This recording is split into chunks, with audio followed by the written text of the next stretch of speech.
یہ بتائیں آپ لوگ تھکے تو نہیں؟ بھرپور طریقے سے تیار ہے؟ ہمیں آج بارش بھی تھی، شیلنگ بھی ہوئی، اور کل انہوں نے ہمارے پنجاب کی حدود میں انٹر ہو کے ہمارے ساتھیوں کو جو آپ کی اس تحریک میں حقیقی آزادی کے لیے خان صاحب کی آواز پہ لبیک کہتے اور ہر روز کہتے، ان کو گرفتار بھی کیا۔ ان سب باتوں کے باوجود ہمارے پہ کوئی اثر نہیں پڑا، اور اللہ کی مہربانی سے آج بھی پنڈی میں بارش کے باوجود عورتیں بھی ہیں، بزرگ بھی ہیں، جوان بھی ہیں۔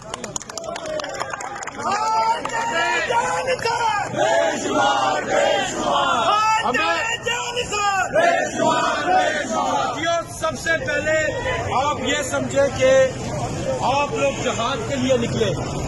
اور ہم نے عمران خان سے یہ وعدہ کیا ہے کہ یہ جہاد جب تک حقیقی آزادی ہم حاصل نہیں کریں گے، ہم اپنی جدوجہد جاری رکھیں گے۔ ہم ہر روز، کل بھی، آج بھی ابھی یہاں پر رکیں گے، اور جتنی مرضی بارش ہو، اگر خواتین کھڑی ہو سکتی ہے تو پھر ہمارے جوانوں کو بھی کوئی مسئلہ نہیں ہے، اور ہم سب ڈٹ کے کھڑے۔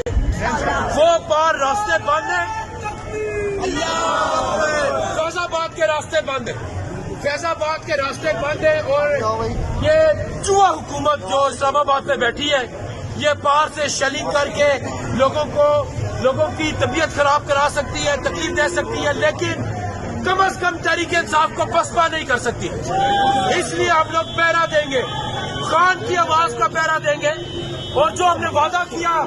کہ خان صاحب ہم پاکستان کی حقیقی آزادی کی جنگ آپ کے ساتھ خون کے آخری قطرے تک لڑیں گے، ہم اپنے اس عہد کا پہرا دیں گے۔